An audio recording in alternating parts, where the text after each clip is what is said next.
Share कर लीजिए और सेशन आपको पसंद ही आएगा, नहीं आए तो कोई बात नहीं है, फिर से पसंद आएगा दोबारा देखोगे तो। और सब्सक्राइब वो लोग कर लेंगे जिन लोगों ने अभी तक नहीं किया है, आगे किसी भी टीचिंग एग्जाम की तैयारी कर रहे हैं, पेडागोजी पढ़ने के इच्छुक हैं। इसके अलावा मैं नोट्स, जो फ्री नोट्स हैं इंग्लिश पेडागोजी के, वो आपके साथ शेयर कर चुकी हूँ। हिंदी पेडागोजी में 1 या 1.5 मिस्टेक थी कोई, मतलब एक क्वेश्चन का आंसर टाइप गलत हो गया था और एक शब्द गलत टाइप हो गया था, वो ठीक करके वो भी दोबारा आपके साथ शेयर कर दी है। ईवीएस पेडागोजी और ईवीएस कंप्लीट एनसीईआरटी, उसके नोट्स आपको होपफुली परसों मिल जाएंगे।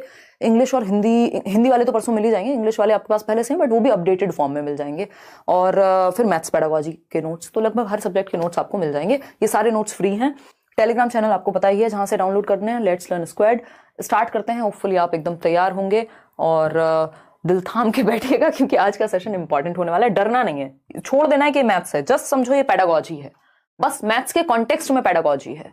फर्स्ट क्वेश्चन देखिएगा एक बार, which of the following is the correct order according to Polya's problem solving model. George Polya से क्वेश्चन आता है, कई बार आया है। तो निम्नलिखित में से कौन सा पॉलिया के समस्या समाधान मॉडल के अनुसार सही क्रम है। अब ये एकदम ऐसा क्वेश्चन है कि आपको या तो पता है या फिर आप थोड़ा सा दिमाग लगा के पहुंच सकते हैं। ऐसे तो सारे ही सवाल हैं कि आप कोशिश करें अगर तो आप पहुंच जाएंगे आंसर तक एलिमिनेट करके। भाई एक क्वेश्चन होता है, 4 डिस्ट्रैक्टर्स हैं, 3 डिस्ट्रैक्टर्स हैं, एक तो आंसर ही है आपका, तो उस आंसर तक आप पहुंच पाएंगे। ठीक है, बिल्कुल एनर्जी से पढ़ने की कोशिश करनी है, बिना ये सोचे कि कुछ आता है नहीं आता, आज से पहले पढ़ा है नहीं पढ़ा मैथ्स पेडागोजी। चलिए 54% लोग ए कह रहे हैं, समझते हैं। ऑर्डर क्या है? ऑर्डर है जॉर्ज पॉलिया के प्रॉब्लम सॉल्विंग मॉडल का क्या, तो एक तो ये याद रखना है 4 स्टेप का इन्होंने प्रॉब्लम सॉल्विंग मेथड दिया है, यानी समस्या को समाधान करने के गणित में 4 स्टेप दिए हैं। वो क्या हो सकते हैं? कॉमन सेंस भी लगाएंगे साथ साथ।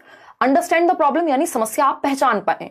आइडेंटिफिकेशन जो जनरल बाकी स्टेप्स में भी हम देखते हैं, यानी समझ पाए आप प्रॉब्लम को। बात तो ठीक लग रही है। फिर आता है डिवाइस अ प्लान, यानी अब आपके पास एक योजना हो, यानी पहले क्वेश्चन देखा, समझ में तो आई है क्या, इसमें करना क्या है, उसके लिए आप फिर योजना बनाते हैं। लुक बैक करेंगे, वापस से देखेंगे और फिर कैरी आउट करेंगे प्लान को। अब लुक बैक तो एक तरह से रिफ्लेक्शन या रीइवैल्यूएशन हो गया, उसके बाद प्लान कैरी आउट करेंगे। प्लान तो यहीं कैरी आउट होना चाहिए था जब आपने बनाया था, उसके बाद प्लान कैरी आउट होना चाहिए था। तो कॉमन सेंस नहीं लगाई हमने। 64% लोग गलत उत्तर दे रहे हैं, ए कह रहे हैं। भाई अंडरस्टैंड द प्रॉब्लम यहां भी है, यहां भी है। चलो बाकी सबको तो हटा ही देते हैं कि पहले प्लान बनाएंगे, डिवाइस अ प्लान, ये तो हो नहीं सकता क्योंकि पहले हम प्रॉब्लम को समझेंगे फिर प्लान बनाएंगे। तो ये 2 ऑप्शन तो हमारे ऐसे ही हट गए कि पहले योजना क्यों तैयार कर लेंगे, पहले समस्या को समझेंगे। तो यहां पर समस्या को समझना सेकंड नंबर पे था, जो कि कॉमन सेंसिकल बात है कि भैया ये सेकंड पे नहीं होना चाहिए, ये फर्स्ट पे होना चाहिए। चाहे प्रॉब्लम को आइडेंटिफाई करने की बात हो प्रॉब्लम सॉल्विंग में, चाहे वो जानने की या समझने की बात हो। तो ये दो ऑप्शन अपने आप एलिमिनेट हो जाते हैं अगर आपने कुछ भी नहीं पढ़ा तब भी। ठीक है, अब बात आती है इन दोनों की। अंडरस्टैंड द प्रॉब्लम, समस्या को समझना पहला स्टेप है। दूसरा स्टेप है डिवाइस अ प्लान, यानी प्लान को डिवाइस करना, योजना को तैयार करना। बात तो सही है, यहां पे भी यही है सेकंड में। थर्ड है कैरी आउट, इसमें है थर्ड लुक बैक, और यहां लिखा हुआ है कैरी आउट द प्लान फिर लुक बैक। तो क्या ये कॉमन सेंस नहीं है थोड़ा सा भी, कि अगर हम इसको ध्यान से पढ़ लेते तो ये किसी को भी दुनिया में सबको पता होगा कि भैया कैरी आउट द प्लान जो है वो पहले आएगा, लुक बैक बाद में आएगा। पहले आप प्लान को करके तो देखेंगे, जो आपने प्लान बनाया है समस्या के समाधान के लिए उसको इंप्लीमेंट करके देखेंगे, उसके बाद लुक बैक करते हैं कि क्या ये सही हुआ या नहीं हुआ, फिर आप रिफ्लेक्शन डालते हैं उस समस्या पे या रीइवैल्यूएट करते हैं। तो बी ऑप्शन मच बेटर है, क्योंकि समस्या को समझना यहां भी सही था, डिवाइस अ प्लान यहां भी सही था। आप एक योजना बनाएंगे, फिर उस प्लान को कैरी आउट करेंगे, यानी योजना को कार्यान्वित करेंगे। उसके बाद आप लुक बैक करेंगे। क्या करेंगे? लुक बैक करेंगे, यानी पुनः जांचना। ये हिंदी में यहाँ पे पुनः जांचना, हमारे टाइपिस्ट आजकल ज्यादा व्यस्त हैं वो नोट्स वगैरह के चक्कर में, तो मुझे लग रहा है नींद में टाइप कर रहे हैं। मैं उनको बोलूंगी ये, क्योंकि कुछ मिस्टेक्स लगातार हो रही हैं। ठीक, या हो सकता है पेपर में भी ऐसा हो, क्योंकि कई बार गलती पेपर में ही होती है और इस बार इन्होंने बहुत टाइपिंग मिस्टेक की है सीबीएसई वालों ने। ठीक है जी, तो B option is the right answer कि पुनः जांचना। अब आप क्या करेंगे? लुक बैक करेंगे कि ये जो किया था वो सही था या नहीं था, है ना। 4 साल बाद लुक बैक नहीं करना है कि वो रिलेशनशिप फेल हो गया, आप लुक बैक कर रहे हैं। ठीक है ना, थोड़ा तभी लुक बैक कर लेना है जब आपने डिवाइस किया था एक प्लान, उसके बाद कैरी आउट किया और थोड़े दिन में समझ आ गया कि भैया लुक बैक कर लो। ठीक, तो पुनः जांच कर लेंगे। तो B option is the right answer. आगे बढ़ेंगे, ये सब मजाक की बातें, इनको काल्पनिक समझें। ये है जॉर्ज पॉलिया का प्रॉब्लम सॉल्विंग मॉडल, है ना। जॉर्ज पॉलिया का प्रॉब्लम सॉल्विंग मॉडल नहीं है, मॉडल है। ठीक, तो जॉर्ज पॉलिया 4 स्टेप प्रॉब्लम सॉल्विंग यानी समस्या समाधान का 4 स्टेप का एक प्लान देते हैं, पॉलियास प्रॉब्लम सॉल्विंग मॉडल देते हैं एक, हिंदी वालों के लिए भी यही है। इसका शॉर्ट फॉर्म अगर आप बनाना चाहें तो UDPL बना सकते हैं, जिसको हम निमोनिक कहते हैं, याद रखने की एक टेक्निक है, PL। ठीक, UDPL बोले तो अंडरस्टैंड द प्रॉब्लम, सबसे पहले समस्या को समझना है, पहचानना, आइडेंटिफाई करना। सेकेंड स्टेप है हमारा मेक अ प्लान। आपके पास एक प्लान तो हो, आपने आइडेंटिफाई कर लिया, अब समस्या को सॉल्व करने के लिए एक प्लान होगा, है ना। वो देखा होगा आपने CID, पहले समस्या को समझने की कोशिश करते हैं जाके सीन में, है ना, फिर क्या करेंगे, एक प्लान होगा कि यार क्या करने हैं, क्या करना क्या है, फिर उस प्लान को कैरी आउट करोगे आप। ठीक, अब ये प्लान आपने कैरी आउट कर लिया, जैसे आप पेपर भी अगर आपके सामने एक समस्या की तरह है, तो कोई क्वेश्चन है मैथ्स का या पेपर ही है मान लीजिए, तो आपको पहले उस प्रॉब्लम को समझना है कि इसका क्या स्ट्रक्चर है, कैसे चीजें वर्क करेंगी, ये सब समझ के फिर आप एक प्लान तैयार करते हैं कि यार 30 दिन में ये पढ़ना है, नोट्स पढ़ लेने हैं लेट्स लर्न से, और प्रीवियस ईयर अच्छे से कर लेने हैं। आपने एक प्लान बनाया, अब इस प्लान को बनाने के बाद आप एक कैरी आउट करते हैं। कैरी आउट का मतलब क्या, इंप्लीमेंट करते हैं, उस पर काम करेंगे, अप्लाई नहीं करेंगे तो जीरो हो गया प्लान। तो अब आप कैरी आउट द प्लान, आप इस प्लान को कैरी आउट करते हैं। फिर आता है फोर्थ ऑप्शन, जब आपने प्लान कैरी आउट किया तो आप क्या कर रहे हैं, मॉक टेस्ट देके देख रहे हैं और फिर लुक बैक कर रहे हैं कि क्या मेरे लिए स्ट्रेटजी काम की, जैसे मैंने पढ़ाई की काम की या नहीं की, कितने मार्क्स आ रहे हैं, क्या आसपास भी हूं या नहीं। ऐसा तो नहीं है कि मेरे नंबर आ रहे हैं 50, तो फिर से इस चीज को दोबारा करने की जरूरत पड़ेगी, ठीक है ना। ऐसा नहीं पेपर देने के बाद लुक बैक नहीं करेंगे, तो उस केस में भी हो सकता है, कई बार ऐसी स्थिति भी आती है। तो अगर हम बात करें UDPL क्या है, understand the plan, U for understand the plan, D for device a plan. ये मेक अ प्लान की जगह डिवाइस लिख देगा तो घबराना नहीं है ना, आपने घबराना नहीं है। फिर आता है P for plan, carry out the plan को हमने सिर्फ प्लान लिख लिया, P फॉर प्लान, क्योंकि डिवाइस अ प्लान को D लिख लिया था। Look back at the solution, यानी आपको अब रिफ्लेक्ट करना है। ठीक, क्लियर है ये बात। एक नंबर फ्री का नंबर है, UDPL से सिंपल याद रखना है, understand the problem, device a plan, carry out the plan and look back. Clear है। अब इससे ज्यादा आसानी से और क्या लोगे, बच्चे की जान लोगे, है। रिवाइज करो इसको मल्टीपल टाइम्स। ठीक, कितना याद करें, याद करते करते उम्र निकल रही है, सोनी समझने की कोशिश करो, याद अपने आप हो जाएगा, ठीक है ना। चलो स्टार्ट करते हैं। कितने का तो कोई आंसर नहीं है ना, पिछले 6 साल से मैं भी आपके सामने खड़ी हूं और डिस्कशन चल रहा है, और अब तो ऐसे कुछ है भी नहीं कि मतलब कुछ ऐसा बाकी हो कि जिसके लिए कोई मजबूरी, कुछ भी नहीं है। खुशी तो कुछ तो करोगे ना जीवन में, तो पढ़ लो यार। देखो, which one of the following is not true, question number 2 है, निम्नलिखित में से कौन सा गणित की अवधारणाओं की प्रकृति के बारे में सत्य नहीं है, यानी not true about the nature of concepts in mathematics, यानी गणित के कॉन्सेप्ट्स के बारे में कौन सी एक बात ठीक नहीं है, कि गणित के जो कॉन्सेप्ट्स होते हैं उनकी प्रकृति कैसी है, नेचर ऑफ कॉन्सेप्ट्स कैसा है, इसके बारे में कौन सी एक बात सही नहीं है। ये नोट्स में मिलेगा आपको, नोट्स पे काम चल रहा है, ठीक है जी, बहुत ही बढ़िया। आपने बोला था कि टाइपिंग मिस्टेक बहुत होती है सीटेट के पेपर में, इसलिए क्वेश्चन का हिंदी इंग्लिश दोनों चेक कर लेना। मैम हर क्वेश्चन को हिंदी इंग्लिश में करके देखेंगे तो काफी वक्त, हर क्वेश्चन को क्यों करना है कंचन, है यही तो दिक्कत है हमारी। हम थोड़ा सा अपनी प्रैक्टिकल इंटेलिजेंस, स्ट्रीट स्मार्टनेस नहीं लगाते सामने वाले की बात में, कॉन्टेक्स्ट में समझना होता है चीजों को। अगर आपको हल्की सी भी कंफ्यूजन लग रही है तो उस केस में आप चेक कर लोगे, हर क्वेश्चन चेक करोगे, फिर चेक ही करते रह जाओगे, आपको वहां पे चेक करने के नंबर तो मिलेंगे नहीं, है ना। ऑफ कोर्स हर क्वेश्चन को चेक नहीं करना, और उसमें भी अगर आप इंग्लिश मीडियम वाले हो तो आपको ज्यादातर क्वेश्चन हिंदी में देखने की जरूरत ही नहीं है, क्योंकि इंग्लिश को ही फाइनल माना जाता है, ठीक है ना। तो ऐसा नहीं है। बी कह रहे हैं 38% लोग, यानी बी जो है वो गलत बात है, यही गड़बड़ हो गई। ये बेसिक कुछ कॉन्सेप्ट्स हैं, नोट्स में सब लिख दिए जाएंगे। अगर हम बात करें नेचर ऑफ मैथमेटिक्स की, ये अपने आप में एक टॉपिक है, अगर आपने अपने टीचिंग ट्रेनिंग में बीएड में, डीएलएड में, बीटीसी में पढ़ा हो, या फिर पेडागोजी की किसी किताब में पढ़ा हो। Abstraction in nature, mathematics abstract होता है अपने नेचर में, अमूर्त होता है, जिसको हम मूर्त संप्रतियों को बना करके या टीचिंग लर्निंग मटेरियल ऐसा यूज करते हैं जो मूर्त हो, कॉन्क्रीट हो, कि भाई एक ऐसा कॉन्सेप्ट है, मान लीजिए कि एक एंगल है ना। अब उसके लिए कॉन्क्रीट चीजों का प्रयोग किया जाता है, या तो चार्ट वार्ट बनाया जाएगा, डायग्राम बनाया जाएगा, या कुछ एक ऐसी सामग्री प्रयोग की जाएगी जो कॉन्क्रीट हो, क्योंकि ये अवधारणाएं अमूर्त हैं, एब्स्ट्रैक्ट हैं, इनको आप हाथ में लेके नहीं घूम सकते, दिमाग में होती हैं।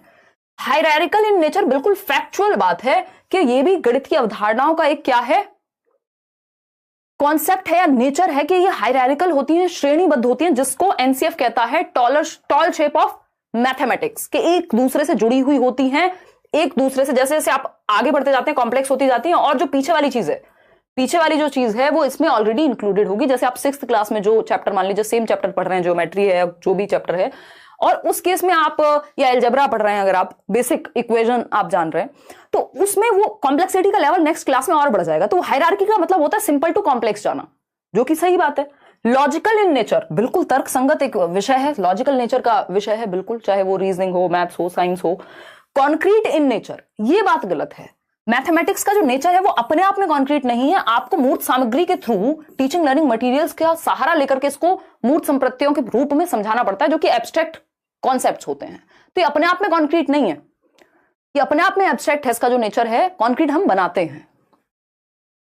ठीक है जी। शिवानी कह रही मुझे लगता है मैम मेरे अगर सीडीपी नहीं होते तो मेरी सीडीपी का क्या होता अगर आप नहीं होते। अच्छा, एक क्वेश्चन है, सजेस्टोपीडिया का क्या मतलब होता है पेडागोजी में?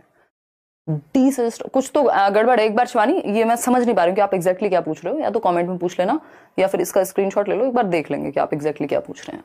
ठीक है शिवानी, चलिए आइएगा, क्योंकि सीटेट में तो आई थिंक मैंने नहीं देखा इस तरह का कुछ, या हो सकता है कि समझने में दिक्कत हो। अभी देखिएगा, तो आंसर क्या हुआ? डी। अभी भी 35% लोग बी पे अटके हुए हैं, क्या करें हम आपका है। तो सिंपल बात है, कौन सी बात सही नहीं है? कॉन्क्रीट नहीं है ये नेचर में। ये तीन चीजें आपने मैथमेटिक्स के नेचर के बारे में सीख ली, अगर ऐसे पढ़ेंगे तो काम बन जाएगा। भाई आपने यहां एक चीज सीखी कि क्या नेचर में नहीं है, बाकी की तीन चीजें सीखी कि ये नेचर में है, कि गणित की प्रकृति अमूर्त है, श्रेणीबद्ध होती हैं चीजें, एक दूसरे से स्पाइरल में होती है, सिंपल टू कॉम्प्लेक्स जाती हैं, तर्क संगत होता है। ये तीन बातें आपने सीखी और एक बात आपको पता लगी। तो ऐसे पढ़ेंगे तो अगली बार अगर ऑप्शन में नॉट हटा के किसी इन तीनों में से किसी एक ऑप्शन को देगा जो सही होगा। इजी है, इजी पीजी लेमन स्क्वीजी। आगे बढ़ेंगे क्वेश्चन नंबर 3। हंसना नहीं है बैठ के। क्वेश्चन नंबर 3 देखिएगा, क्वेश्चन नंबर 3 जवाब दीजिएगा। बहुत ही बढ़िया। I am Rajat from Soron. Ma'am आप एक मीटअप सेशन रख लीजिए हमारे यहाँ कासगंज में। रखेंगे रजत, अभी देश भर घूमने का समय आएगा, अभी थोड़ा समय व्यस्त हूँ, तब जहां जहां जाया करेंगे वहां वहां आपसे मिल लिया करेंगे। ठीक है जी। अभी तो दिल्ली में ऑफलाइन क्लास रखेंगे, चुपचाप से पढ़ने आ जाओ, है ना। देखो एक बार क्वेश्चन नंबर 3 कह रहे हैं 43% लोग ए ऑप्शन समझते हैं। After teaching place value of numbers, डरना नहीं है आपने, घबराना नहीं है, इसको मैथ्स नहीं समझना है, ये बस आपकी पेडागॉजी है, ये मान के चलो। ठीक है। After teaching place value of numbers, यानी अगर हम संख्याओं का स्थानीय मान देखें, एक फेस वैल्यू होती है और एक प्लेस वैल्यू होती है ना। अब इतना तो हमें बेसिक पता ही होना चाहिए, नहीं भी पता है तो चलो बताएंगे कि कैसे कर सकते हो। मान लीजिए ये 2 और 3 लिखे हुए हैं, फेस वैल्यू आपको पता है 3 की 3 ही होगी, है ना। प्लेस वैल्यू की बात करेंगे तो आप 1s 10s और 100s में काउंट करने लगते हैं। तो जब आप प्लेस वैल्यू सीख रहे हैं, जिसको इकाई दहाई सैकड़ा कहते हैं, वो प्लेस वैल्यू हो गया। टेक 2 डिजिट्स, 2 डिजिट्स आपको लेनी है, और वो डिजिट्स कौन सी हैं? 2 नंबर लेने हैं, 3 and 5 से 3 and 5। Make 4 digit numbers using both the digits equal number of times, यानी आपको 4 डिजिट का नंबर बनाना है दो संख्याओं से, जो है 3 and 5। ठीक है जी, 3 and 5, इनसे 4 डिजिट का नंबर बनाना है जिसमें इक्वली दोनों संख्याएं यूज हुई हो, यानी 3 और 5 इक्वली यूज हुए हो। देखिएगा, इज योर आंसर यूनिक? क्या तुम्हारा आंसर यूनिक है? बच्चों को कहा गया। अब कहानी यहां अटकी हुई है, अगर आपको ऊपर की कहानी नहीं समझ में आई तो ये पढ़िए। विच of the following statements is correct for the above context? जिस संदर्भ में ये बात हो रही है, कौन सा एक स्टेटमेंट सही है? पहला ऑप्शन है वो,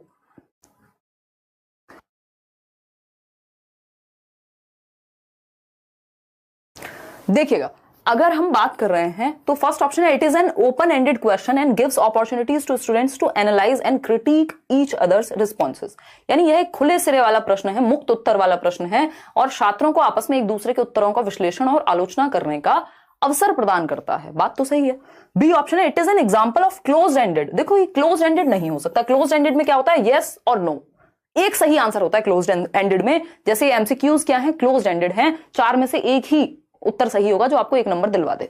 ठीक है, तो क्लोज एंडेड में भाई 2 और 2 कितने होते हैं? 4 होते हैं, ये क्लोज एंडेड है। 2 into 2 कितना होगा? 4 होगा।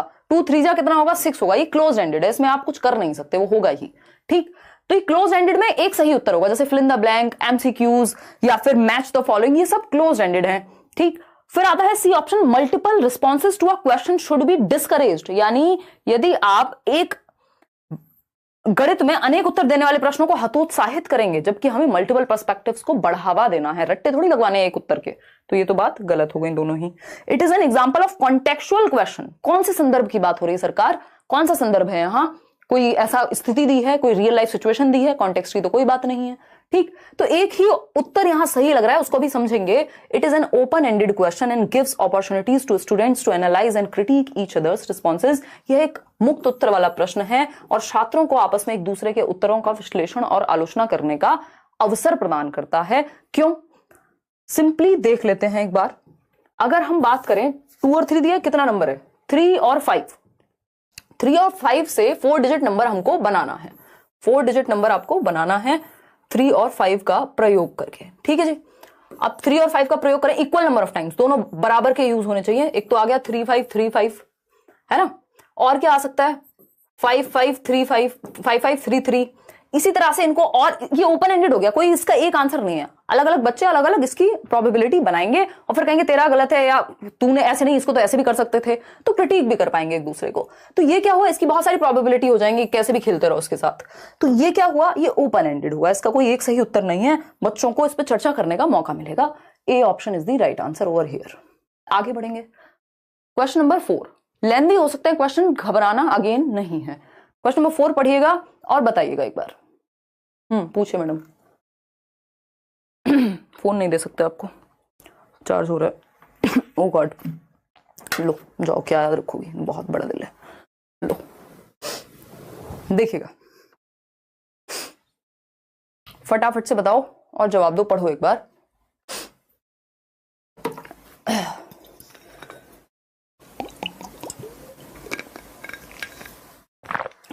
कह रही हैं शिवानी कि डिसजेस्टोपीडिया मेथड क्या होता है इंग्लिश पेडागोजी में? पीवाईक्यू के क्वेश्चन में ये वर्ड मिला है। Thank you Shivani. अगर ये एग्जैक्ट वर्ड यही है तो मुझे भी देखना पड़ेगा, क्योंकि ये मुझे भी नहीं पता, मैं भी पहली बार देख रही हूँ कि डिसजेस्टोपीडिया क्या है। अगर ऑप्शंस होते तो शायद मैं कुछ अपने दिमाग का इस्तेमाल प्रीवियस नॉलेज का कर पाती, तो ये मुझे भी नहीं पता। और इंग्लिश पेडागोजी वैसे भी, मतलब जितनी हम सीडीपी डील करते हैं, जितनी एक्सपर्टीज सीडीपी में है, शायद उतनी इंग्लिश पेडागोजी में ना हो, बट ये फिर भी संभव है। ये सब कुछ पता हो किसी को भी, ये पॉसिबल नहीं है। तो उस केस में हम क्या करेंगे, इस पर चर्चा कर लेंगे। ये वर्ड निशा कहीं नोट कर लेना और देख लेंगे एक बार, है ना? और बताओ इंग्लिश पेडागोजी में इस बार ये आया कि होगा कुछ, मतलब रिप्लेसमेंट जैसा कि वर्ड को आप रिप्लेस कर सकते हो, ऑप्शंस होंगे आपके पास। मतलब मैं इसको देख के इतना ही आइडिया लगा पा रही हूँ, बाकी चर्चा करेंगे अगली क्लास में। देखिएगा, अभी मैथ्स पेडागोजी पे आ जाते हैं, इंग्लिश को छोड़ देते हैं। देखिए, अगर हम बात करें क्वेश्चन नंबर कितना है ये, मिस सोनाली। मिस सोनाली क्या है, खुद भी सर्च कर लिया करो, थोड़ा कुछ मेहनत कर लिया करो। Miss Sonali, a class 1 mathematics teacher gives the following activities to her learners. यानी कक्षा 1 की गणित की अध्यापिका सुश्री सोनाली ने अपने अधिगमकर्ताओं को निम्नलिखित क्रियाकलाप दी, एक्टिविटीज दी। ये 4 एक्टिविटीज हैं, पढ़िएगा। पहला है sorting shells, stones, tokens of different size and colour. यानी भिन्न आकार और रंगों वाली सीपियां, कंकड़ पत्थर, टोकन, प्रतीकों को वर्गीकृत करना, इकट्ठा करना। मतलब मान लीजिए आपको एक स्क्वायर शेप का कुछ मिला है, एक सर्कल का बॉटल का कैप है, तो वो सब आपने इकट्ठे किए हुए हैं अलग अलग शेप और साइज में। बात तो ठीक है, कोई दिक्कत नहीं है। तो ये क्या है, ये एक एक्टिविटी है जो एक टीचर ने दी है बच्चों को, क्लास 1 के लिए। छोटे बच्चे हैं, उनको कॉन्क्रीट मटेरियल से ही सिखाएंगे हम, ठीक बात है। अब हम बात कर रहे हैं बी ऑप्शन की, arranging different sticks in a bundle according to their length. यानी आप डिफरेंट स्टिक्स को, छड़ियों को, मान लीजिए जैसे ये पेन ही है अभी मेरे सामने, तो उसमें आप क्या कर रहे हैं, इनकी लेंथ या हाइट के हिसाब से इकट्ठा करा रहे हैं बच्चों को। ठीक बात है, कॉन्क्रीट मटेरियल से सिखा रहे हैं, ये भी एक एक्टिव रहेगा, बच्चा यहाँ सक्रिय रहेगा। वो बच्चा सक्रिय रहना यानी बच्चे का एक्टिव होना हर सब्जेक्ट की पेडागोजी में बराबर से लागू होता है। फिर आता है C option, collecting sticks, feathers, leaves from their surroundings and tie them in groups. यानी बच्चे स्टिक्स, जो भी आसपास छोटी मोटी लकड़ियां मिल रही हैं उनको, पंख मिल रहे हैं, लीव्स मिल रहे हैं, उनको कलेक्ट कर रहे हैं, जिससे कि उनको आइडिया लगेगा, नंबर सेंस डेवलप होगा, कहीं ना कहीं ऐसी बात हो रही होगी। फिर आता है D option, threading the beads to form a garland for counting. यानी मोतियों को धागे में पिरोकर गणना के लिए माला बनाना, कि वो मोती पिरो रहे हैं एक एक धागे में, ठीक है, गणना सीख पा रहे होंगे। These type of activities are, पहला ऑप्शन है done in primary classes for leisure, यानी मौज मस्ती के लिए की जाती हैं। मौज मस्ती तो इंक्लूडेड होती है, उद्देश्य मौज मस्ती नहीं होता है ना, मौज मस्ती बीच में होनी चाहिए क्लास के, ठीक है, तो ऐसा नहीं है। Waste of time, waste of time क्यों होगा भाई, टाइम पास क्यों करेगा teacher. Should focus on solving problems given in the textbook, तो सिर्फ किताब से पढ़ाए, तो ये मैं आपको हिंदी पेडागोजी के नोट्स में भी कहा है, इंग्लिश पेडागोजी के नोट्स में भी कहा है, textbook one of the resources है, एकमात्र रिसोर्स नहीं है, ठीक। Only done in pre primary, hence an irrelevant activity in class 1, यानी सिर्फ प्री प्राइमरी में होनी चाहिए, क्लास 1 में क्यों हो रही है? इसको तो नर्सरी में कराना था, एलकेजी में कराना था। ये भी वाहियात बात हो गई, क्योंकि आप इसी प्राइमरी लेवल 1 पे ही नंबर कॉन्सेप्ट वगैरह उनको सिखा रहे होते हैं। अब आता है D option, useful for assessing children's readiness to introduce important concepts like numbers, counting in arithmetic. ये बात सुंदर लग रही है, फिर भी देखते हैं उसका क्या अनुवाद होगा हिंदी में। अंक गणित में महत्वपूर्ण अवधारणाएं जैसे संख्या, गणना का परिचय देने के लिए बच्चों की तत्परता के लिए आकलन में सहायक। आपको याद है थॉर्नडाइक, एडवर्ड ली थॉर्नडाइक, जिनके 3 प्राइमरी लॉज हैं। रेडीनेस फॉर लर्निंग, यानी बच्चे का तैयार होना बहुत जरूरी है। इसमें रेडीनेस, कॉग्निटिव रेडीनेस भी होती है, जिसकी बात प्याजे करते हैं कि वो मैच्योर है उतना या नहीं, और दूसरी रेडीनेस है वो तैयार है, अपने माहौल उसे ऐसा मिला है कि वो सीखने के लिए तत्पर है। अगर आप मान लीजिए लाइव में बैठे हैं और सीखने के लिए तत्पर नहीं है, तो आप कुछ भी कर लीजिए नहीं सिखा पाएंगे। मतलब वो कहा जाता है ना कि घोड़े को आप तालाब तक तो ले जा सकते हो बट पानी नहीं पिला सकते, ठीक है ना? तो उसके लिए उसको तैयार होना बहुत जरूरी है। तो ये जरूरी है कि हम बच्चों को सिखाने के लिए ऐसे कॉन्सेप्ट्स, नंबर काउंटिंग वगैरह को सिखाने के लिए क्या कर रहे हैं, ये एक्टिविटीज करा रहे हैं कि ये सब चीजें इकट्ठे करेंगे तो वो समझ पाएंगे कि गणना जैसी कोई एक कॉन्सेप्ट होता है, और फिर हम उनको इंट्रोड्यूस कर पाएंगे जब वो रेडी फील करेंगे। तो क्वेश्चन नंबर 5 देखिएगा, according to national curriculum framework 2005 which of the following processes are indicative of mathematization of child's thinking? एक क्वेश्चन निश्चित रूप से mathematization of child's thinking पे हर बार हर सेट में लगभग आता ही है। मैथमेटाइजेशन क्या है? बच्चे के थॉट को आप मैथमेटाइज कर पाए, उसके सोच में मैथमेटिक्स आ पाए। समझ पा रहे हैं कि नहीं? इसका मतलब ये नहीं कि वो बस मैथ्स में ही बात करे, बट आसपास वो मैथ्स देख करके दिमाग में उसके मैथ्स चले, उसकी चिंतन प्रक्रिया में शामिल हो।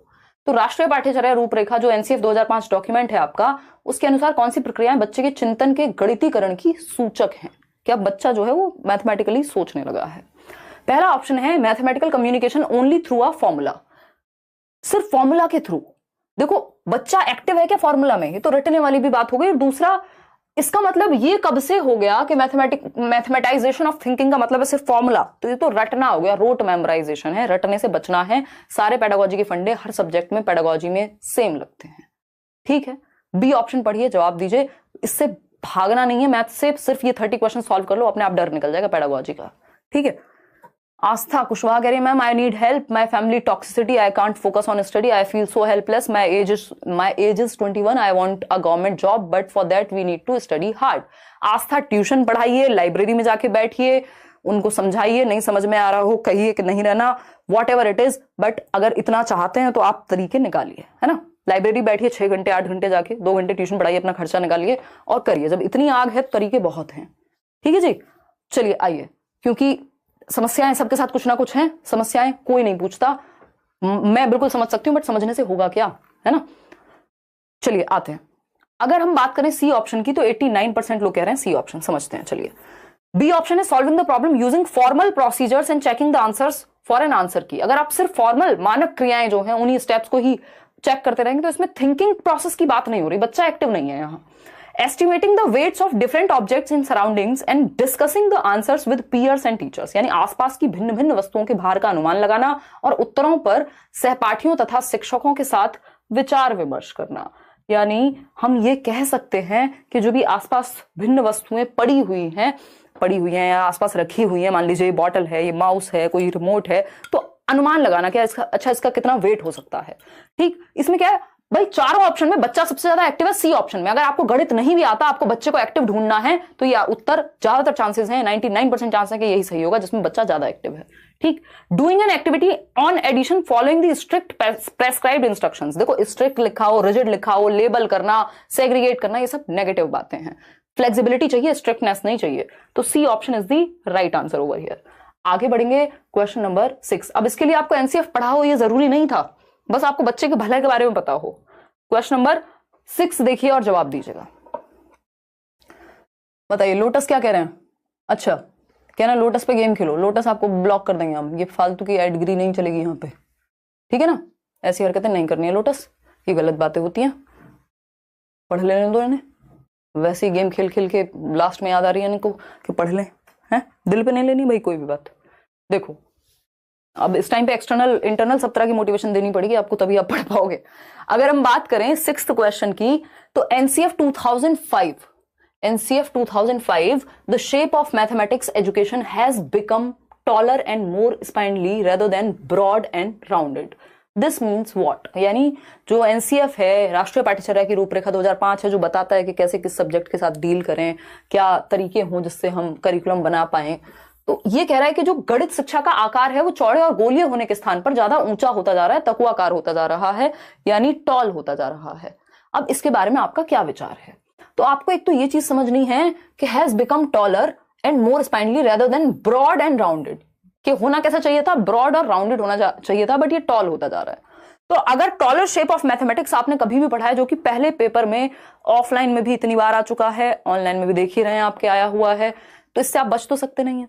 तो टॉलर शेप ऑफ मैथमेटिक्स क्या होती है, पहले ये समझना जरूरी है। टॉलर शेप ऑफ मैथमेटिक्स होती है, टॉल शेप ऑफ मैथमेटिक्स होती है। टॉल का मतलब होता है ऊंचा, मतलब जो ऐसे बना हुआ हो, मतलब एक कॉन्सेप्ट दूसरे से जुड़ा हुआ है। अगर आपको प्रीवियस कॉन्सेप्ट नहीं आता मैथ्स में तो आपको अगली क्लास समझ नहीं आएगी। यही है टॉल शेप ऑफ मैथमेटिक्स। तो इससे होता क्या है, कई बार बच्चा मान लो मिस कर दिया तो वो बेसिक कॉन्सेप्ट मिस कर जाता है, तो हम इसकी जगह फोकस राउंडेड कॉन्सेप्ट पे कर रहे हैं। तो राउंडेड से क्या होगा, या ब्रॉड अगर हो जाएगी शेप तो इससे बेसिक भी साथ में क्लियर होगा बच्चे का। मान लीजिए कहीं मिस भी हो गया कुछ तो वो बेसिक भी यहां इंक्लूड होता है, जबकि टॉल शेप में ऐसा नहीं होता। अगर आपको पिछली क्लास का नहीं आता या उससे पहले लेवल का नहीं आता तो आप भूल जाइए कि आपको समझ आने वाला है। तो टॉल शेप की बजाय क्या होनी चाहिए, ब्रॉड होनी चाहिए। टॉल समझ में आ गया ना, एक से दूसरे कॉन्सेप्ट पे बेस्ड हो चीजें, सिंपल टू कॉम्प्लेक्स हो, ठीक है। ये दो अप्रोचेस हैं अपने आप में। अगर हम बात करें यहां तो पहला ऑप्शन है there is no communication between primary school and high school teachers. मतलब ऐसा इसलिए हो रहा है क्योंकि ये दोनों आपस में बातें नहीं कर रहे, कोई सेंस है इस बात की। बी ऑप्शन है topics have been introduced in hierarchical level of difficulty in mathematics curriculum, यानी गणित पाठ्यक्रम में विषयों का जो परिचय है वो कठिनाई के श्रेणीबद्ध स्तरों के अनुसार दिया गया है। चलो ठीक है, मान लिया, लेकिन सॉल्यूशन क्या है इसका, चलो देखते हैं। Over the years the mathematics curriculum has increased in volume by inclusion of many new topics. ये तो खराब बात हो गई, दुनिया से अलग टॉपिक्स आ गए क्या। फिर आता है डी ऑप्शन, इसको ए लिख दिया है, a curriculum acceleration has led to pruning of some basic topics to include new topics which are of significance in higher mathematics education। यानी पाठ्यचर्या के गतिमान होने के कारण ये जो एक्सेलरेशन है, जो हम और इसको कॉम्प्लेक्सिटी बढ़ा रहे हैं और बेहतर करने की बात कर रहे हैं, इसकी वजह से कुछ आधारभूत विषयों को काट छाट की गई है, जिससे जो बेसिक है उसका समावेशन कई बार नहीं हो पाता, जो कि होना चाहिए। ये ज्यादा आपको समझदार आंसर नहीं लग रहा, बजाय कि आप बी के साथ जाएं कि कुछ नए टॉपिक आ गए हैं और हायरार्किकल लेवल ऑफ डिफिकल्टी है मैथमेटिक्स में, इसलिए ऐसा है। ज्यादा कॉम्प्रिहेंसिव या इंक्लूसिव, बाकी को भी अपने अंदर समाहित करने वाला ऑप्शन नहीं लग रहा क्या ये? बिल्कुल लगेगा। तो become taller and more spindly rather than broad, इसका रीजन ये है कि जो करिकुलम एक्सेलरेशन है, जो हम इतनी तेजी से बढ़ावा दे रहे हैं या कॉम्प्लेक्सिटी को बढ़ा रहे हैं या डायनेमिज्म है, चेंज हो रही हैं चीजें, उसकी वजह से जो बेसिक कॉन्सेप्ट्स हैं वो नए कॉन्सेप्ट्स के साथ सिग्निफिकेंस में प्रॉब्लम आ रही है, वो साथ में नहीं चल पा रहे हैं। तो इसलिए हम ये कह रहे हैं कि इसका रीजन जो है टॉलर शेप का वो ये है कि हमने एक्सेलरेट कर दिया चीजों को। तो D option is better than B option. बाकी के दोनों का तो कोई चांस ही नहीं था कि वो आंसर सही हो पाते। अब देखिए कॉन्सेप्ट मैप, हमने सीडीपी में भी पढ़ा है कॉन्सेप्ट मैप। अगर आप थोड़ा सा लॉजिक लगाएंगे जवाब दे देंगे। फटाफट से बताइएगा। एमडी आरजू, अच्छा 31,000 लोग जुड़े हुए हैं और 14,000 लोगों ने लाइक किया। देखो ये बराबर का हमें LHS RHS इक्वल चाहिए होता है, तभी हमें अच्छा लगता है। देखिए फटाफट से जवाब दीजिए। हाँ, बहुत कुछ लोगों को इतनी हंसी आ रही है, पढ़ लो।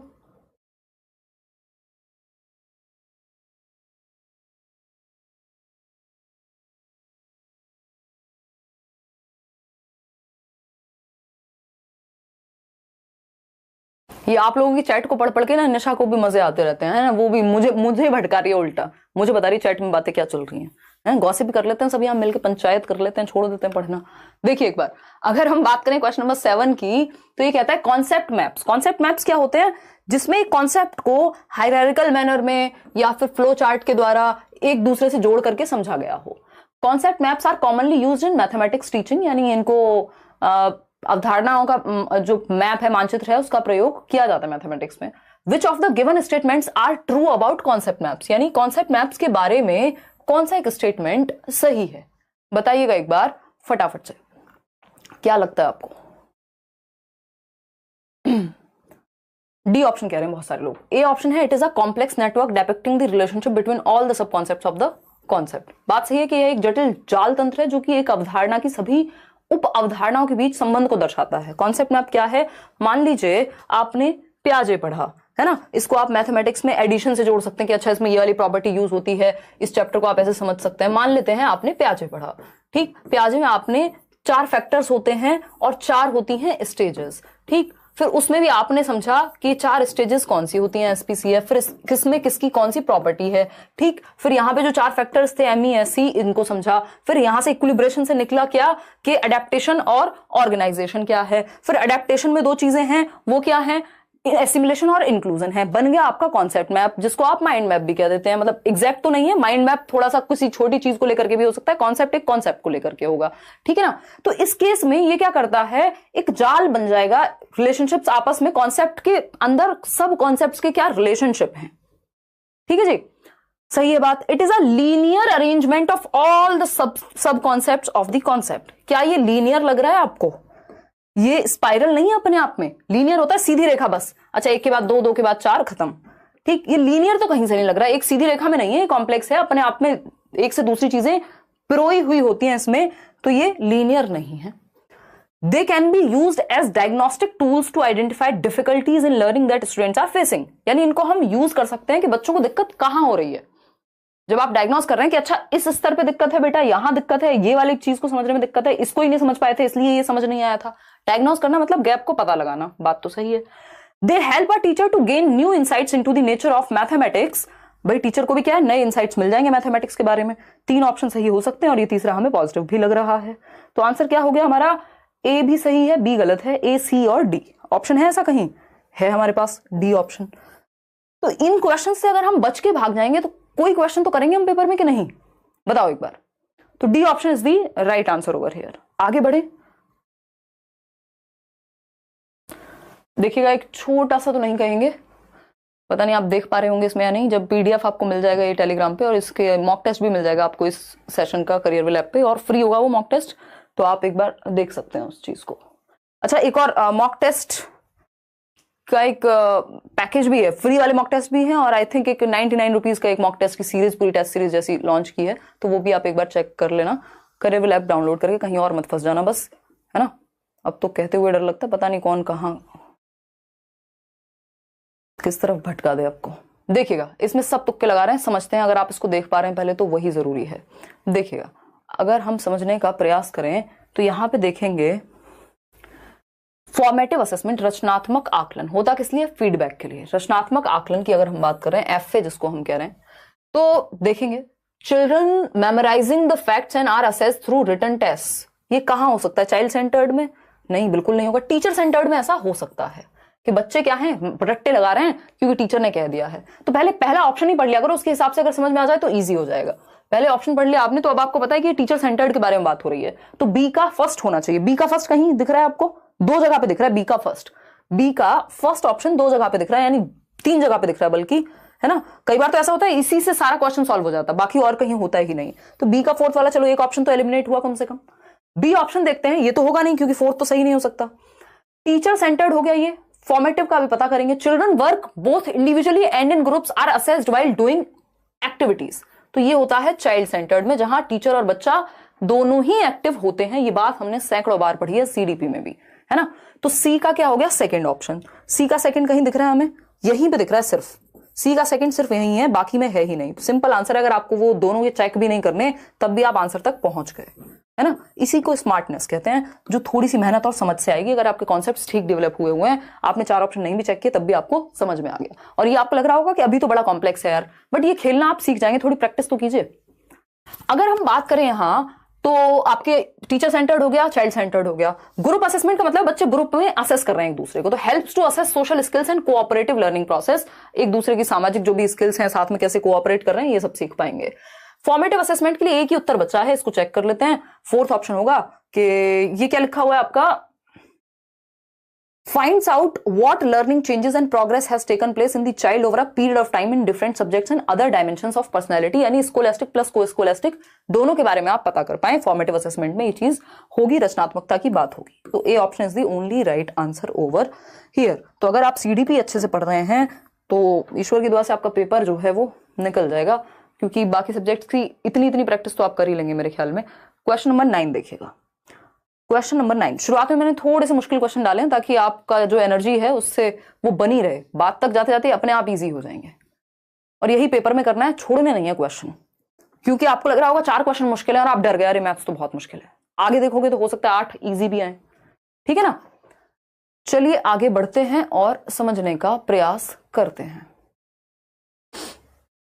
मैं मम्मी कहती हैं आप बहुत स्पीड बढ़ाती होंगे आप, समझी नहीं आयशा। अम्मी का तो चल जाएगा, उनको स्पीड में लग रहा है, आपको भी स्पीड में लग रहा है तो बताओ, फिर कम कर देंगे, है ना। क्योंकि ये तो अम्मी का बड़प्पन है कि वो देख रही हैं। अदरवाइज अगर पढ़ने वालों को स्पीड में लग रहा है तो आप बता दीजिए। इतनी कहानियां सुना रही हो यार, है स्पीड प्रॉब्लम है या क्लैरिटी प्रॉब्लम? क्लियर समझ में आ रहा है ना। स्पीड भी कम भी कर सकते हैं, आप खुद भी कर सकते हैं अपने एंड पे। 1.25 वो उल्टा कर लीजिए, उसका 0.5 कर लीजिए। देखिए एक बार तो, विच of the following is, YouTube में फीचर है, विच of the following is not an appropriate assessment method for primary class children, यानी निम्नलिखित में से कौन सी प्राथमिक कक्षा के छात्रों के आकलन की उपयुक्त विधि नहीं है, बताइएगा। यानी प्राइमरी लेवल पे, 1st to 5th लेवल पे बच्चा कितने साल का है? 6 से 10 साल का होगा। अब 1st to 5th लेवल पे 6 से 11 साल का बच्चा अगर है तो 1st to 5th पे आपको क्या करना है, क्या नहीं करना है उसके आकलन के लिए, उसको असेस करने के लिए। पहला ऑप्शन है a test based on recalling of facts and formulae, यानी एक ऐसा टेस्ट जिसमें सिर्फ रिकॉल बेस्ड चीजें हों, फॉर्मूले के रट्टे लगाए हुए हों। रिकॉल करना कोई अच्छी बात नहीं होती, इसको मेमोराइजेशन या रटना कहते हैं, तो इससे तो आप दूर भाग जाइए। लेकिन नॉट पूछा था तो यही सही लग रहा है हमें। बाकी देखेंगे तीनों options. A subjective test according to the learning levels of children, यानी बच्चों के स्तर के अनुसार अगर एक सब्जेक्टिव टेस्ट बना रहे हैं, उनकी इंडिविजुअल नीड्स को ध्यान रख के, सही है। Using ICT information communication technology का यूज करना पढ़ाने में, ये भी सही है, या आकलन में। यूजिंग कॉन्सेप्ट मैप्स, बिल्कुल पॉजिटिव बात है, समझ इससे बेटर होती है, डिफिकल्टीज का पता लगता है, अभी हमने पिछले क्वेश्चन में देखा था। एक परीक्षा जो कि तथ्यों और सूत्रों को स्मरण करने पे आधारित हो, रटने पे आधारित हो, मेमोराइजेशन पे, रिकॉलिंग पे आधारित हो, वो गलत तरीका है, चाहे सब्जेक्ट कोई भी हो। तो ये क्या हुआ, नॉट सही में यही सही है, क्योंकि ए ही गलत है और जो गलत है वही सही है, क्योंकि पूछा ही गलत है, सिंपल बात। आगे बढ़ेंगे, ए ऑप्शन सही था यहाँ पे। अब किसी को कोई और समस्या हो तो बता सकते हैं। क्वेश्चन नंबर 10 देखिएगा एक बार। क्वेश्चन नंबर 10 क्या कहता है, ये समझने का प्रयास आप स्वयं करेंगे। देखिएगा एक बार, a primary class teacher is using a variety of concrete material, यानी मूर्त सामग्री का प्रयोग, जैसे बॉटल है या फिर एक अबैकस हो सकता है या जियो बोर्ड हो सकता है। ये क्या मूर्त सामग्रियां हैं जिनको टच और फील किया जा सकता है, उनके थ्रू एब्स्ट्रैक्ट अमूर्त कॉन्सेप्ट्स को, संपत्तियों को पढ़ाना। बताइएगा, ठीक है ना। दे देंगे मनीषा EVS और मैथ्स के नोट्स पे काम लगता है। आपको लगता है कि एक तो ये इतने से हैं, बट उस पर मल्टीपल टाइम्स काम लगता है, फिर भी एक आध छोटी मोटी मिस्टेक टाइपिंग की हो जाती है।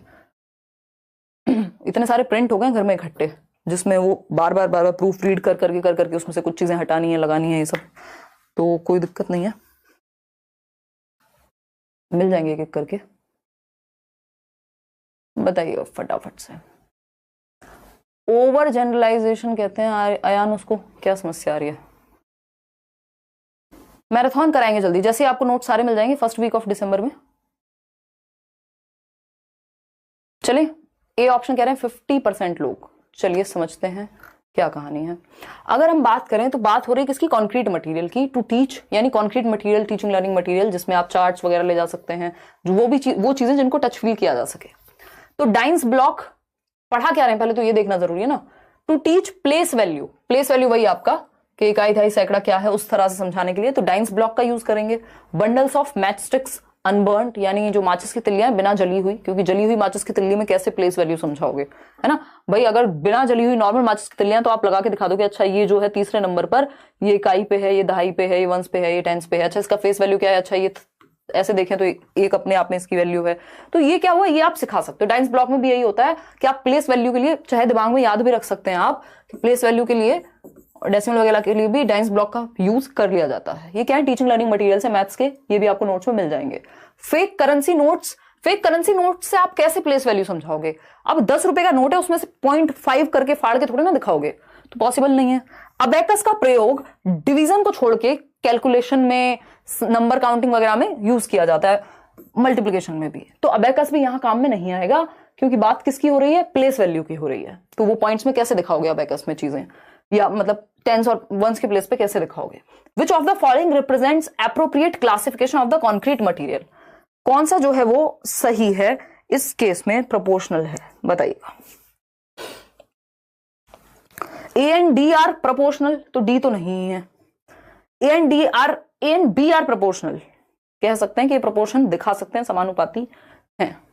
बी ऑप्शन कह रहे हैं नहीं, ए ऑप्शन कह रहे हैं 54% लोग।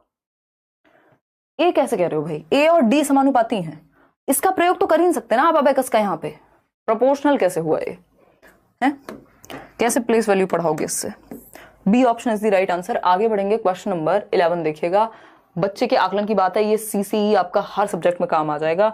अगर हम बात कर रहे हैं assessing children's previous knowledge of mathematical concepts is important because, यानी बच्चे के पूर्व ज्ञान का, ओल्ड नॉलेज का पता लगाना जरूरी है, उसको चेक करना जरूरी है कि उसको पहले से कितना आता है। नया सब्जेक्ट या नया कॉन्सेप्ट टॉपिक पढ़ाने से पहले इसका रीजन आपको बताना है।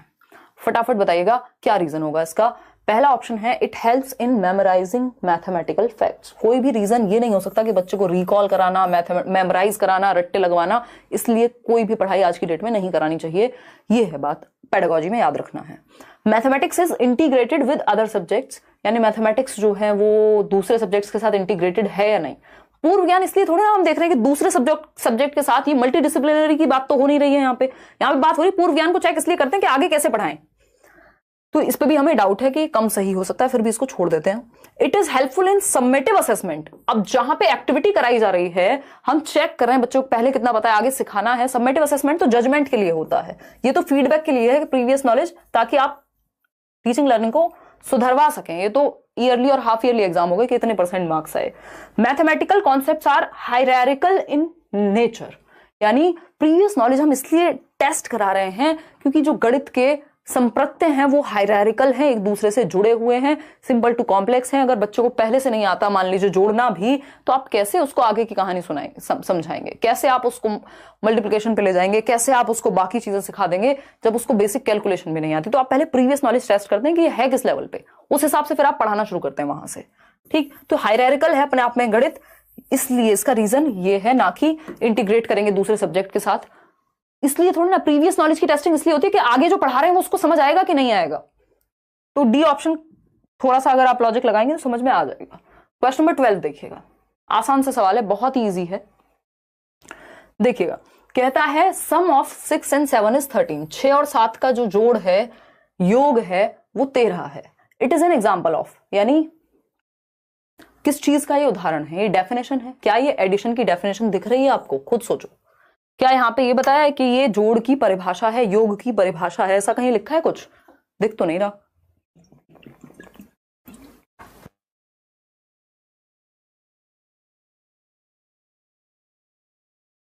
देखिएगा, जवाब दीजिएगा। थोड़ा स्लो चल रहे हैं हम कंपैरेटिवली अगर देखा जाए तो। फटाफट से बताइएगा, क्या ये परिभाषा है योग की? नहीं लग रही हमें तो।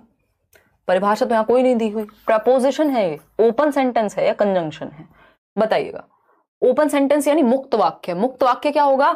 जहां पे बच्चों को कह दिया जाए कि 13 किस किस का योग हो सकता है, तो वो ओपन एंडेड हो जाएगा कि भाई 6 और 7 का भी हो सकता है, 9 और 4 का भी हो सकता है ना? ये ओपन एंडेड है। बट ये तो फैक्चुअल है, इसका तो एक ही आंसर है। 6 और 7 13 होते हैं, इसमें तो कुछ कर ही नहीं सकते आप। ओपन कहां से? तो क्लोज एंडेड है। ये भी हट गया, ये भी हट गया। कंजंक्शन यानी जिसमें दो चीजों को जोड़ के, कंपाउंड में दो चीजें काम कर रही हूं।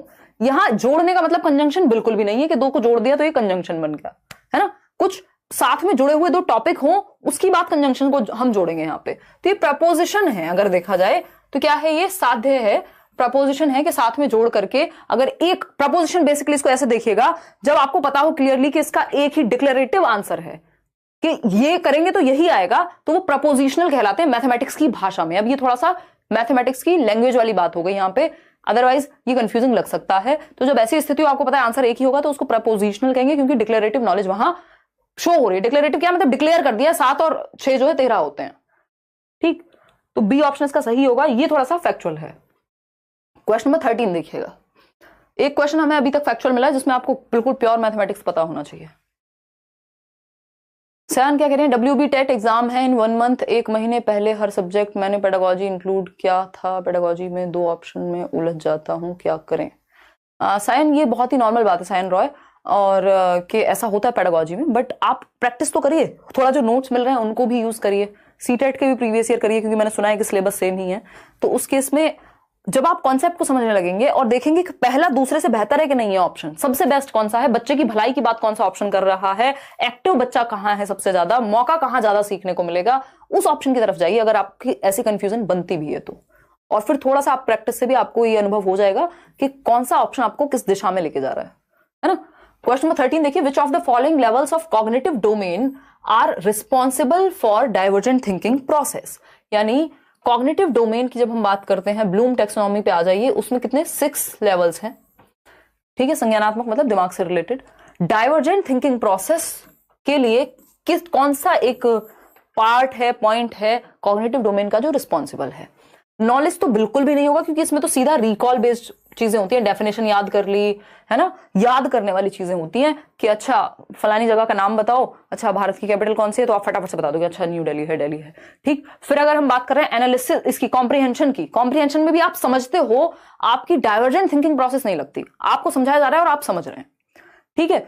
फिर हम बात करते हैं एप्लीकेशन की, अप्लाई करने में भी डाइवर्जेंट थिंकिंग नहीं लग रही, जो आपने सीखा है उसको सीधा अप्लाई कर रहे हैं आप। एनालिसिस, सिंथेसिस एंड इवैल्यूएशन, ये होते हैं हायर लेवल थिंकिंग स्किल्स, और डाइवर्जेंट थिंकिंग में हायर लेवल स्किल्स की ही जरूरत होती है। तो आप एनालाइज करें, चीजों को टुकड़ों में विभाजित करें, उसके लिए आपको सोचना पड़ेगा कहां गलती हो रही है पेपर में, क्यों हो रही है, क्या कमी है, टुकड़ों में तोड़ के देखना पड़ेगा, एनालाइज करेंगे जैसे हम अभी कर रहे हैं, तो इसमें डाइवर्जेंट थिंकिंग लगती है, दिशाओं में सोचना पड़ता है। सिंथेसिस तो अपने आप में ही सब कुछ जितना भी आपको पता है उसको जोड़ के कुछ नया बनाना सिंथेसिस है, क्रिएटिंग भी कहते हैं इसको। तो ये तो डाइवर्जेंट थिंकिंग है ही, ये तो क्रिएटिविटी का अच्छा खासा उदाहरण है। इवैल्यूएशन में भी आपको जजमेंट का, चीजों को रिफ्लेक्ट करने का सारा प्रयोग करना पड़ेगा, तभी आप किसी चीज का मूल्यांकन कर पाएंगे। पहले तो यही हाईएस्ट होता था, आज की डेट में ये है। Knowledge, analysis and evaluation, knowledge तो कतई भी डाइवर्जेंट नहीं हो सकता है ना, कॉम्प्रिहेंशन भी डाइवर्जेंट नहीं हो सकता, ठीक। तो बाकी ऑप्शन तो बचे ही नहीं, बी ऑप्शन ही एकमात्र सही उत्तर है इसका, ठीक है। ब्लूम टेक्सोनॉमी कराई हुई है, ये कॉग्निटिव डोमेन ही इंपॉर्टेंट है, ये तो कराया ही हुआ है।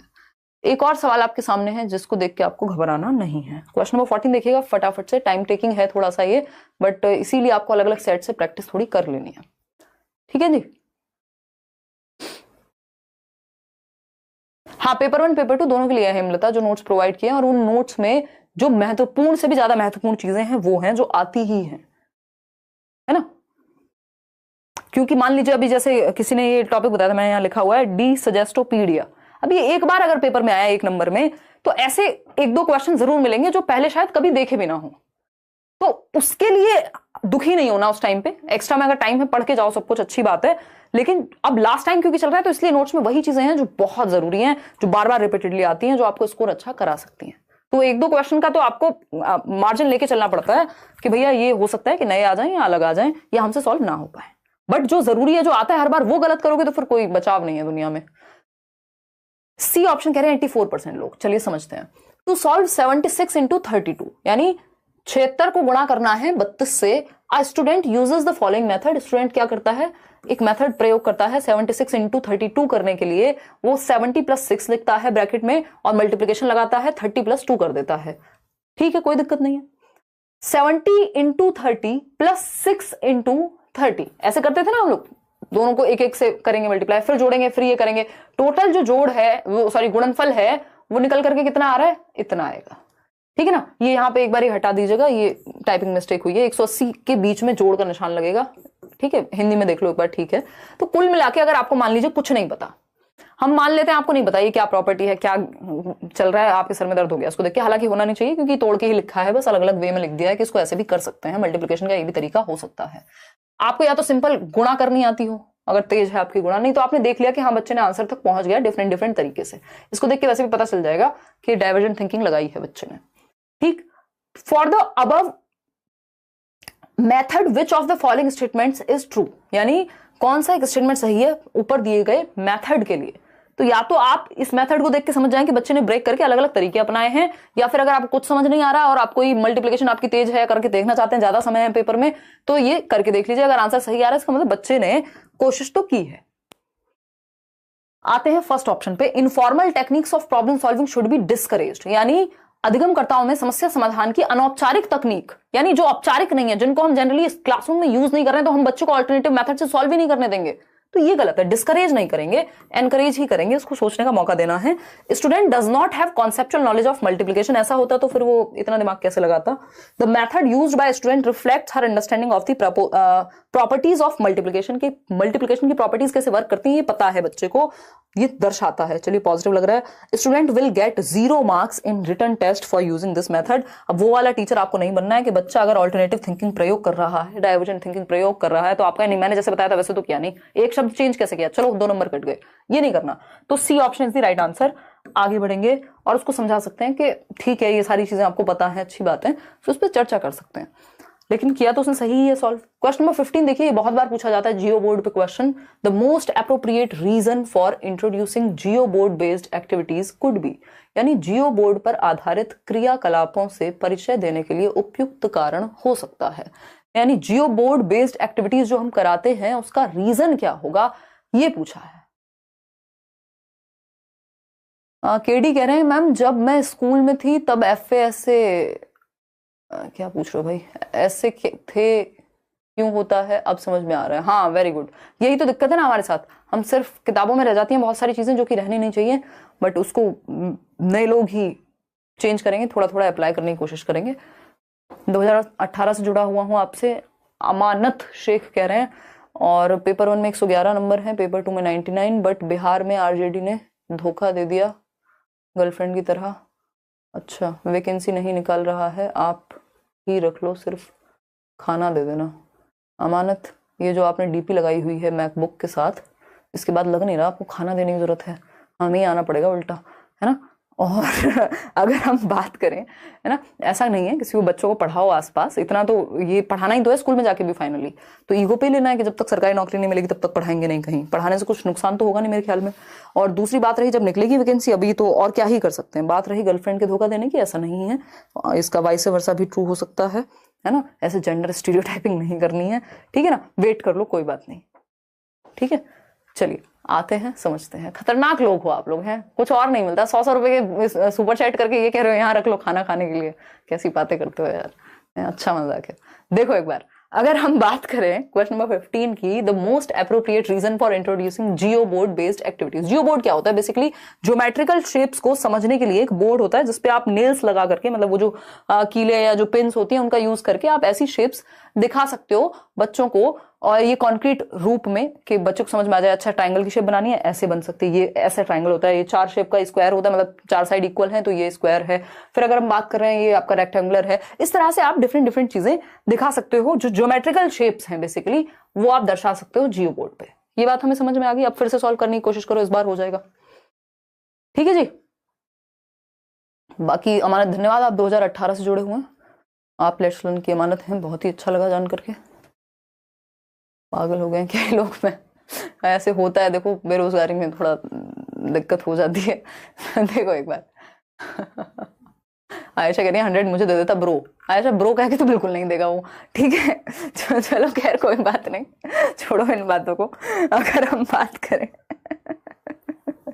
देखो एक बार 100 छोड़ो, 10 रुपए नहीं मिलेंगे आपको आयशा, देखिएगा एक बार। अगर हम बात करें मजाक कर रही हूँ, इधर आ जाओ। पहले हमारे इंडियंस के साथ ये प्रॉब्लम है, हम सीधे रिश्ते बनाते हैं। और क्वेश्चन नंबर 15 देखिएगा, the most appropriate reason for introducing geoboard. ये मजाक मैं कर सकती हूँ, सिर्फ यहाँ पे दिल पे नहीं लेना है, सब काल्पनिक बिल्कुल इमेजिनरी बातें चल रही हैं। देखो एक बार, अगर हम बात करें जियो बोर्ड बेस्ड एक्टिविटीज की, तो to teach lines and angles to learners, यानी अधिगमकर्ताओं को रेखाओं और कोणों को पढ़ाना, ठीक है, कोई दिक्कत नहीं है। To teach different types of triangles to learners, अच्छा चलो मान लिया। To teach volume to learners, volume के लिए तो आप इसको कैसे ही बढ़ा पाएंगे, है ना। अब ये कोई ग्लास तो बनाने देंगे, उसके अंदर पानी डाल देंगे, जियो बोर्ड में ऐसा तो कोई जगह होती नहीं है। To provide concrete representations for many investigations in geometrical concepts. क्या ये दोनों ऑप्शन सही थे, लेकिन इन दोनों से बेहतर नहीं है क्या ये, इन दोनों को अपने अंदर समाहित कर दिया, इंक्लूसिव है, ज्यादा इंक्लूसिव ऑप्शन है, कह सकते हैं कि नहीं कह सकते।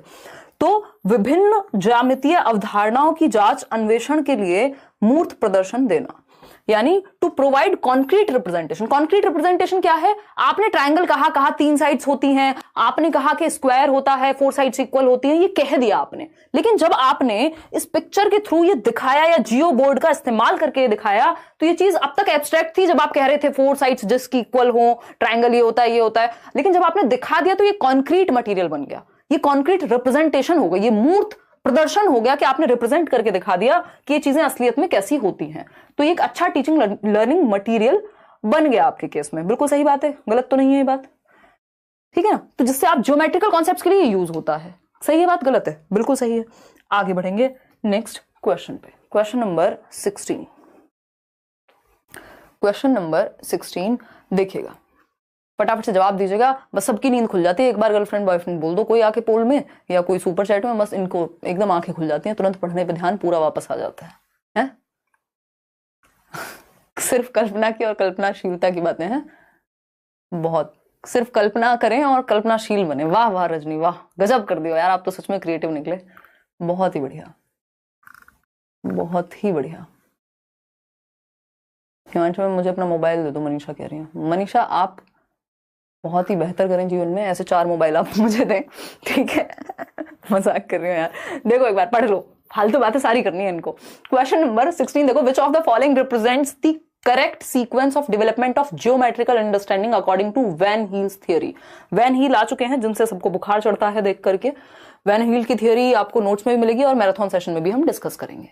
तो वैन हील की जब हम बात कर रहे हैं, या हिंदी में कहें वैन हीले की जब हम बात कर रहे हैं, इनके सिद्धांत के अनुसार कौन सा क्रम ज्यामितीय स्तर के लिए सही है? ये ज्योमेट्री के बारे में ही बात करते हैं वैन हील। इन्होंने कुछ 5 लेवल्स दिए हुए हैं जो 0 से शुरू होते हैं, तो नंबर के हिसाब से 4 है, वैसे 5 लेवल्स हैं।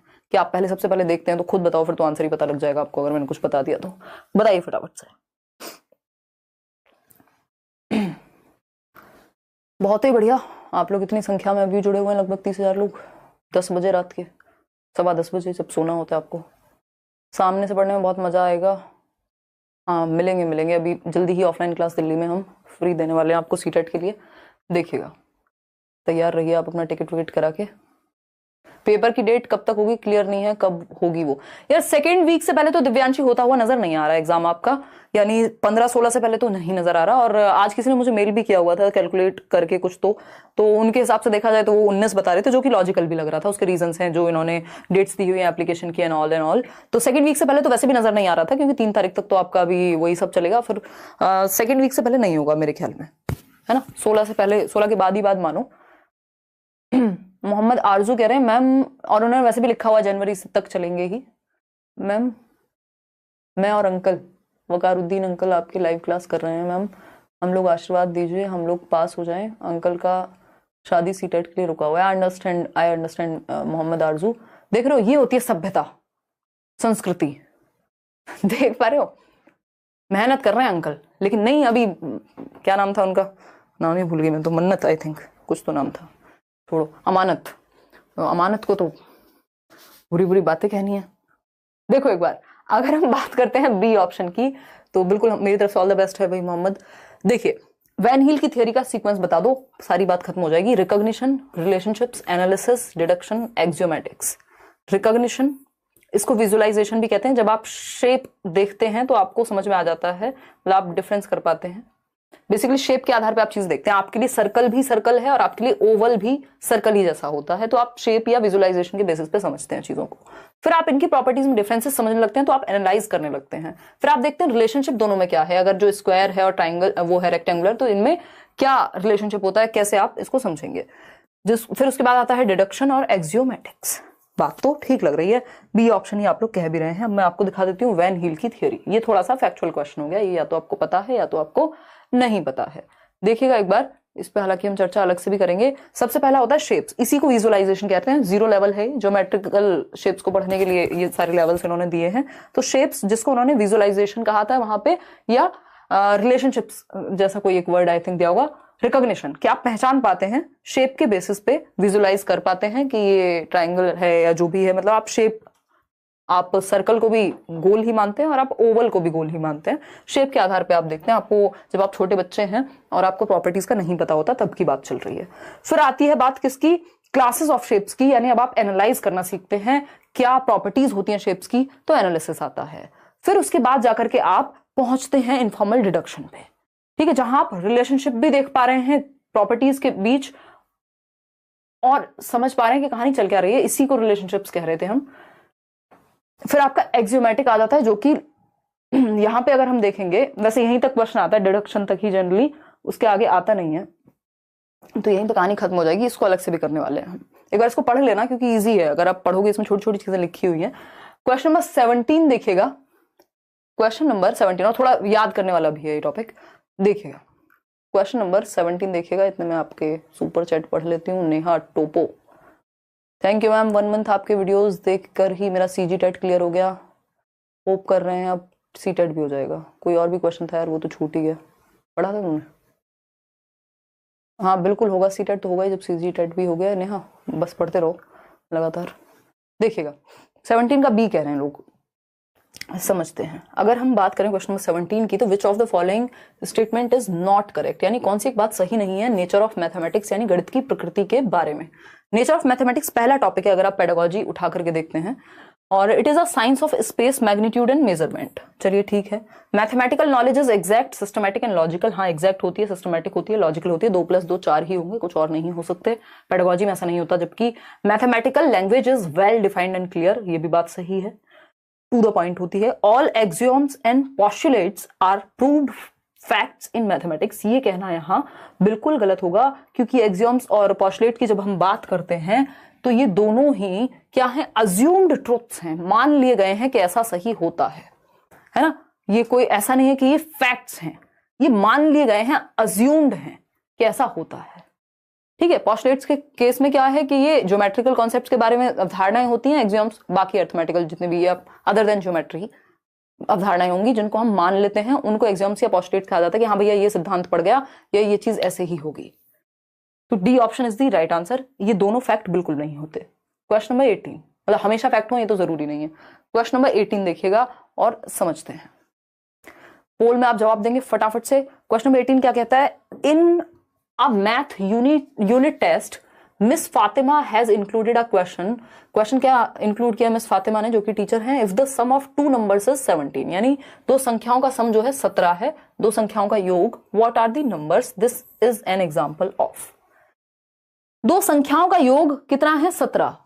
तो ये क्या है, ये मल्टीपल चॉइस क्वेश्चन है, ऑप्शंस तो दिए नहीं है। कौन सी मल्टीपल चॉइस क्वेश्चन कहेंगे हम इसको, कॉन्टेक्स्ट बेस्ड है। कॉन्टेक्स्ट बेस्ड वो होगा जब कोई वर्ड प्रॉब्लम दी हो, कोई सिचुएशन दी हो। फिर है क्लोज्ड एंडेड है। क्लोज्ड एंडेड इसलिए नहीं हो सकता क्योंकि इसका सिर्फ एक उत्तर नहीं है। यहां पे जैसे ये लिखा होता कि 9 और 8 कितने होते हैं, 17 होते हैं, तो ये हो जाता फैक्चुअल या क्लोज्ड एंडेड, लेकिन ऐसा नहीं लिखा। भाई 17 तो कई संख्याओं का योग हो सकता है, आप इसको 9 और 8 कह लीजिए, आप इसको 10 और 7 कह लीजिए, ठीक है, और कई लोग इसको 13 और 14 4 भी कह देंगे। तो इस तरह से बहुत सारी संख्याओं का योग 17 आ सकता है। तो ये ओपन एंडेड हो गया, इजी है, ये तो फ्री के नंबर है एक तरह से, मुक्त श्रेय वाले या मुक्त उत्तर वाले प्रश्न हैं। ये D option is the right answer. आगे बढ़ेंगे क्वेश्चन नंबर 19 पर। देखिएगा क्वेश्चन नंबर 19 देखिएगा क्या कहता है, consider the following statements and choose the correct option. यानी आपको स्टेटमेंट पढ़ने हैं और सही ऑप्शन पता करना है। सिर्फ 2 ही स्टेटमेंट है, ज्यादा नहीं है। क्राइटेरियन रेफरेंस टेस्ट, ये हम रोज पढ़ते हैं, सीडीपी में कहीं ना कहीं आता ही है, एनआरटी और सीआरटी, ठीक है। क्राइटेरियन सीटेट याद रखना है, जिसमें क्राइटेरिया होगा उतना पास कर लो। नॉर्म रेफरेंस में क्या होता है, मेरिट वाला सीन है कि आप दूसरों से आपको आगे आना पड़ेगा, जैसे केंद्रीय विद्यालय, D+B, सुपर टेट या जहां पे भी नौकरी मिल रही है उन एग्जाम्स में। टेट वाले क्वालिफाइंग है, जो क्वालिफाइंग जैसे एग्जाम होते हैं वो क्राइटेरियन रेफरेंस टेस्ट का उदाहरण है, और ये दोनों स्टैंडर्डाइज टेस्ट के अंदर आते हैं, मानकीकृत परीक्षण के अंदर, जिसको बहुत सारे लोग एक साथ दे सकते हैं, लाखों लोग।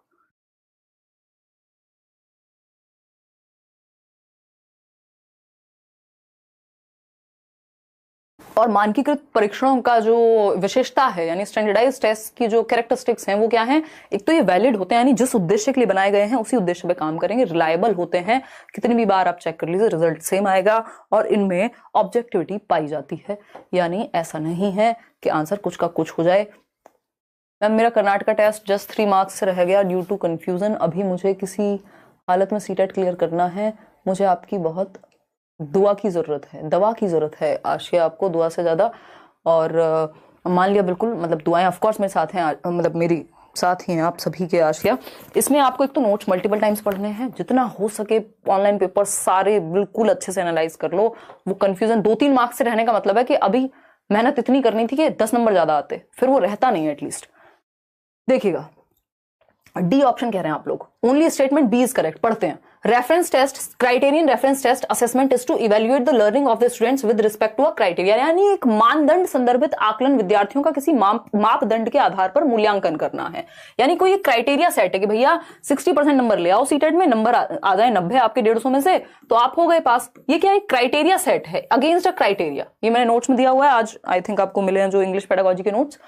अगर हम बात करते हैं नॉर्म रेफरेंस टेस्ट की, तो it is useful in diagnostic testing and remedial teaching. देखो नॉर्म रेफरेंस टेस्ट बिल्कुल भी डायग्नोस्टिक और रेमेडियल में काम नहीं आता, ये सीधा सीधा आपको नौकरी दिलाएगा। अगर आप मेरिट में आ रहे हैं, आपके डायग्नोस्टिसिटी गई तेल लेने, कोई आपके गैप पता नहीं करने वाला, क्या हुआ था, कहां गलती रह गई, कुछ नहीं है ना। ये कोई फॉर्मेटिव टेस्ट तो नहीं है, ये तो स्टैंडर्डाइज टेस्ट है। स्टैंडर्डाइज टेस्ट तो वैसे भी गैप का पता नहीं करते, ये तो जजमेंटल होते हैं इन नेचर। तो ये क्या हुआ, ए ही सही है सिर्फ, only statement A is correct, या बोथ स्टेटमेंट, नहीं, ये बी ही ऑप्शन होगा। इसमें सिर्फ स्टेटमेंट ए ही सही है, बाकी जो है वो गलत है। किसी ने सवाल पूछा है, अच्छा वो तो सेम ही क्वेश्चन है, कोई बात नहीं। कार्टेट आपका गड़बड़ हुआ है तो अब गड़बड़ नहीं होनी चाहिए, कोशिश यही रखिए और जितना हो सके प्रीवियस ईयर और जो भी सिलेबस है उसको आधार बना के चलिए। चलिए आगे बढ़ते हैं। ये क्वेश्चन आपका बी ऑप्शन था यहाँ सही, ए तो सही था, बाकी बी गलत था। देखिएगा क्वेश्चन नंबर 20 देखिएगा, Manpreet has good mathematical reasoning so she will have, यानी मनप्रीत एक बच्ची है जिसकी गणितीय तर्कणा अच्छी है, मैथमेटिकल इंटेलिजेंस अच्छी है, गार्डनर जिसको कहते हैं, तो लॉजिकल मैथमेटिकल एबिलिटी इस बच्ची के अंदर पाई जाएगी। तो इस केस में आप क्या सोचते हैं जरा बता दीजिए, फटाफट से बताइए।